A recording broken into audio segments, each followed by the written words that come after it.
electrolysis of aqueous NaCl solution and acidulated H2SO4 sulphuric acid. पिछली video में हमने molten NaCl की electrolysis की थी। यदि हम मोल्टन NaCl लेते हैं तो हमें जो प्रोडक्ट मिलते हैं वो मिलते हैं सोडियम और क्लोरीन गैस। आज हम इलेक्ट्रोलाइसिस के बारे में स्टडी कर रहे हैं एक्वस NaCl सॉल्यूशन के बारे में। तो इस वीडियो में हम एक्वस सॉल्यूशन कोई भी हमें दिया होगा उसकी हम इलेक्ट्रोलाइसिस करके हम ये बता सकते हैं कि प्रोडक्ट कौन सा बनेगा। तो हम स्टार्ट करते हैं। NaCl plus water. NaCl dissociate होएगा Na प्लस Cl माइनस में। H2O डिसोशिएट होएगा H प्लस OH माइनस में। अब इन दोनों पे चार्ज है प्लस का, ये कहाँ जाएंगे? टूवर्ड्स कैथोड, क्योंकि कैथोड पे कौन सा चार्ज है? माइनस का। तो ये दोनों कैथोड की तरफ मूव करते हैं और chloride ion and hydroxide ion ये मूव करेंगे टूवर्ड्स दी एनोड के टूवर्ड्स जाएंगे। अब हमने ये बताना है कि इन दोनों में से फाइनल प्रोडक्ट कौन बनेगा और यहाँ एनोड पे फाइनल प्रोडक्ट क्या बनेगा। तो जिसका डिस्चार्ज पोटेंशियल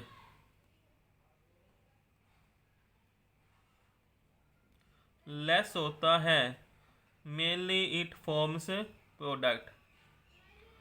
अब what is the mean by discharge potential?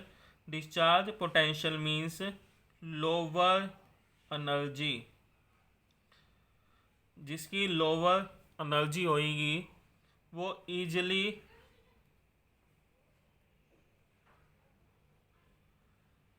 Product की फॉर्मेशन करेगा। अब हमें कैसे पता लगेगा किसका डिस्चार्ज पोटेंशियल कम है किसका ज़्यादा है? तो हमने 10th क्लास में रिएक्टिविटी सीरीज़ के बारे में पढ़ा हुआ है। सबसे ज़्यादा रिएक्टिव होता है हमारे पास पोटेशियम,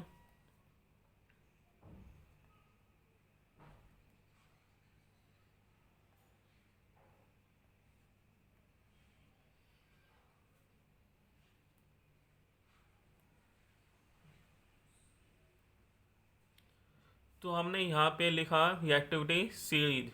तो हमने ये ध्यान रखना है जो रिएक्टिविटी सीरीज में डाउन होता है दोनों को कंपेयर करना है। जो डाउनवर्ड होएगा नीचे होएगा उसका डिस्चार्ज पोटेंशियल लेस होता है। अब हम इसमें बात करते हैं सोडियम और हाइड्रोजन की। तो सोडियम और हाइड्रोजन में डाउनवर्ड कौन है? हाइड्रोजन। तो डिस्चार्ज पोटेंशियल हाइड्रोजन का कम है। तो हाइड्रोजन का डिस्चार्ज पोटेंशियल कम है, इसकी लोअर एनर्जी है, ईजिली प्रोडक्ट फॉर्म। तो ये आसानी से प्रोडक्ट बनाएगा। तो प्रोडक्ट अब कौन बनाएगा इन दोनों में से? हाइड्रोजन प्रोडक्ट बनाएगा। कहाँ पे? कैथोड पे।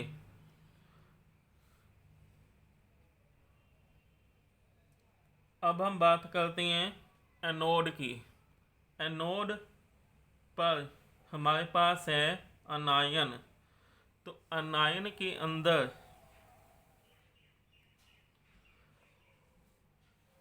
भी हम रिएक्टिविटी सीरीज लिखते हैं। सबसे ज़्यादा रिएक्टिव होता है सल्फेट, उसके बाद nitrate ion, hydroxide, chlorine, bromine, iodine. तो ये ऑर्डर है फॉर दी अनायन। इन दोनों को हमने याद रखना है। तो अब जो रिएक्टिविटी सीरीज में नीचे है इट फॉर्म्स द प्रोडक्ट। यहाँ पे हमारे पास है OH और Cl। तो इन दोनों में से कौन प्रोडक्ट बनाएगा? Cl, क्योंकि ये रिएक्टिविटी सीरीज में नीचे है। तो अब हमने क्या लिखनी है? रिएक्शन। तो अब हम रिएक्शन लिखते हैं। कैथोड पे कौन सी रिएक्शन होगी? हाइड्रोजन। हाइड्रोजन इलेक्ट्रॉन लेगा, it forms hydrogen atom. But hydrogen जो होता है वो H2 की फॉर्म में स्टेबल होता है। तो यहाँ पे हम रिएक्शन को इस प्रकार राइट कर सकते हैं। अब हम बात करते हैं एनोड की। एनोड पे इन दोनों में से कौन जाएगा? Cl minus. तो first it forms chlorine atom. Similar way chlorine किस फॉर्म में स्टेबल होता है? Cl2 की फॉर्म में स्टेबल होता है। तो यहाँ पे क्लोरीन कितना जाएगा? 2। इसे हम बोलते हैं प्राइमरी चेंज, और ये होता है हमारे पास सेकेंडरी चेंज। जब एटम बनता है तो उसे हम बोलते हैं प्राइमरी चेंज। सेकंड में जब it forms the final product, उसे हम उस रिएक्शन को बोलते हैं हम सेकेंडरी चेंज। तो first it forms primary change, after that it forms the secondary change. अब हम इस दोनों रिएक्शन को बैलेंस कर सकते हैं। हमारे पास reaction I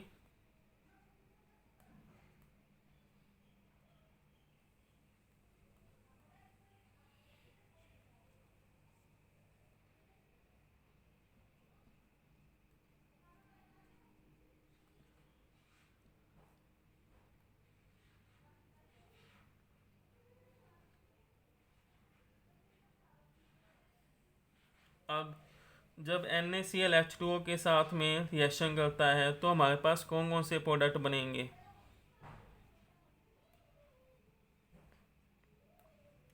it forms NaOH plus H2 plus में Cl2। First it forms NaOH plus HCl। HCl forms H2 plus Cl2। NaOH remain as such in the solution. तो हमारे पास फाइनल प्रोडक्ट NaCl से कौन से बनेंगे? NaOH प्लस H2 प्लस में Cl2। अब question क्या आता है? क्वेश्चन इसमें पूछा जाता है कि कैथोड पे किसका लिबरेशन हुआ, कौन सी गैस का लिबरेशन हुआ? तो कैथोड पे हाइड्रोजन गैस का लिबरेशन हुआ। एनोड पे किसका लिबरेशन हुआ? एनोड पर क्लोरीन गैस का रिएक्शन लिबरेशन हुआ।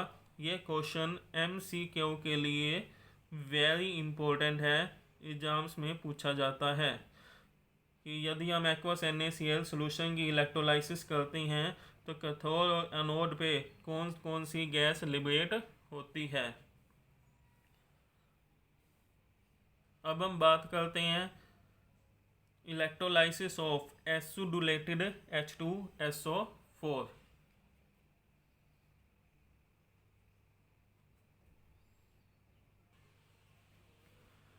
H2SO4 डिसोशिएट होएगा H प्लस SO4 2 माइनस में।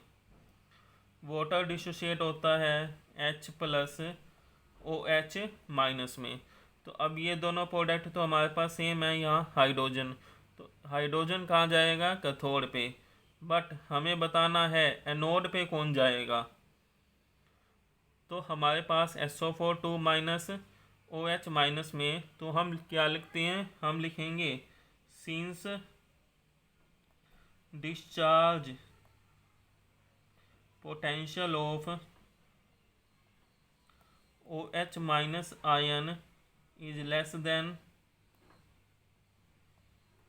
सल्फेट आयन, सो SO4 2 minus OH minus moves towards anode. तो जिसका डिस्चार्ज पोटेंशियल कम होता है वो मूव करेगा टूवर्ड्स एनोड। तो कैथोड पे क्या रिएक्शन है हमारे पास? कैथोड पे H ion, first it forms hydrogen atom, it is stable in the form of H2। Anode पे कौन जाएगा? OH minus. तो OH minus it forms O2 plus H2O and 4 electron. ये रिएक्शन याद करनी है for the OH minus. After then balance electron को हम बैलेंस कर लेते हैं यहाँ। ये वैसे हमारे पास रिएक्शन होगी, बैलेंस कर देते हैं हम रिएक्शन को। 2 से मल्टीप्लाई कर दिया।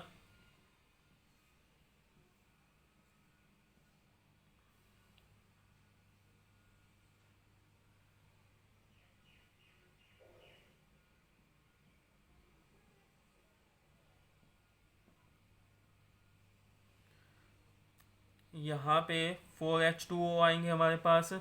2 यहाँ है तो 2 हमने सब्ट्रैक्ट कर दिए, तो हमारे पास फाइनल में रहेगा 2H2O। It forms 2H2 plus O2। पहले हमने बैलेंस रिएक्शन लिखनी है। रिएक्शन OH माइनस डिसोशिएट होता है ऑक्सीजन प्लस H2O प्लस में 4 इलेक्ट्रॉन में, ये याद करना। उसके बाद रिएक्शन को हमने बैलेंस कर दिया। तो यदि हम इलेक्ट्रोलाइसिस ऑफ H2SO4 करते हैं तो कैथोड पे हमें मिलेगा हाइड्रोजन गैस और एनोड पे हमें मिलेगी oxygen gas. This is the final product in the electrolysis of H2SO4।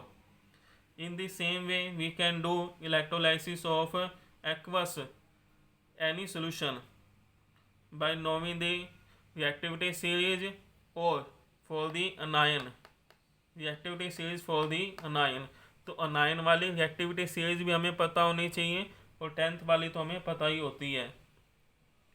इसे और हमने ध्यान रखना है, it's important. Thanks for watching.